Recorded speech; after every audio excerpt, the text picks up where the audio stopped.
Hey guys, Sam here from Avalon Beach Chiropractic. I'm here with Kale Brock today. Hi everybody.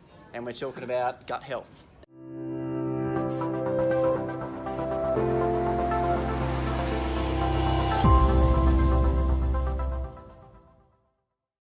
So I'm here in Perth at the moment and I'm doing a seminar which is on how we can use technology to improve patient outcomes.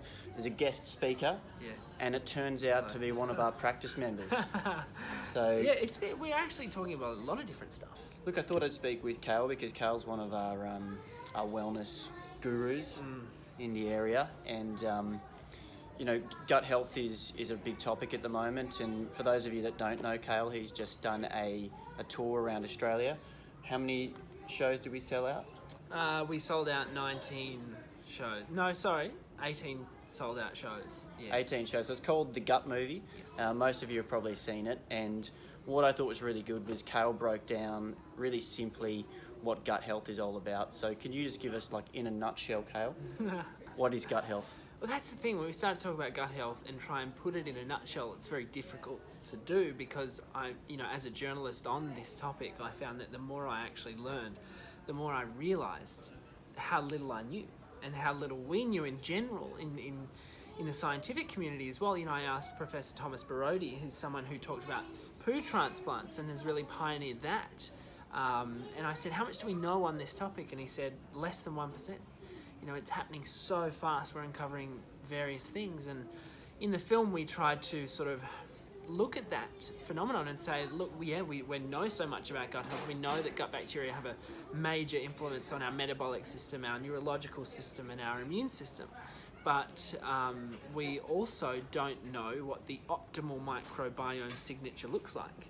So there's all these different variables that are coming into play. But regardless, it's an incredibly exciting area of health and wellness. And I think that it certainly deserves the attention that it's getting, not just from the alternative space now, but from the mainstream space. We're seeing things like ADHD and even autism being implicated in the actions of the gut microbes. Professor Charles Mackay says that, and this is from Sydney University, says that almost any condition that exists now that didn't exist 40 or 50 years ago, chances are it is relating to the actions of the gut microbes. I mean, this is coming from incredibly prestigious sources now. So I think that as we move on into the future, we're going to start to see some very rapid advancements in how, not only in how we treat medicine, but also how we prevent illness.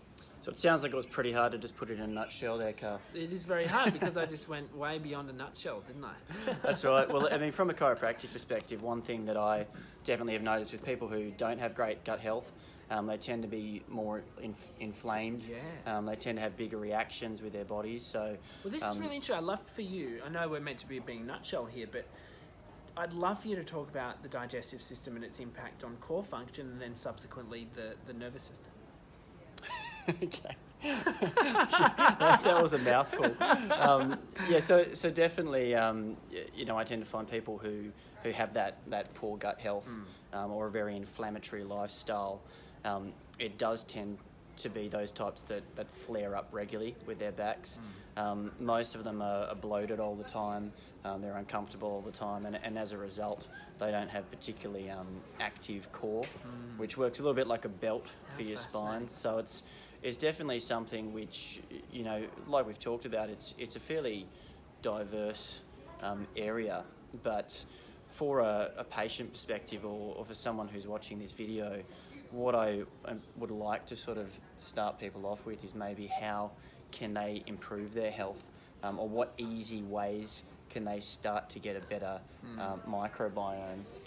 So what are your sort of go-tos? Do you have any little tips or tricks for getting started? I think everybody wants a magic pill. Yep. Everybody wants to be able to be told, if you eat garlic, your microbiome will be perfect and you'll never have to do another day's work in your life. Just drink a kombucha. That's not the case. Unfortunately, everybody requires a different nutritional profile to actually thrive. And I think when we talk about the microbiome, the first point of call with everybody should just be to start with whole foods. And when we start with whole foods, our microbiome will actually start to reflect that in a positive manner. Within that whole foods realm, of course, we'll actually find our perfect diet within that, but it's going to be different as per the individual and their activity levels and their stress levels, as you know, and a whole bunch of other factors. And that really comes down to the person listening to the inner nutritionist. Yep.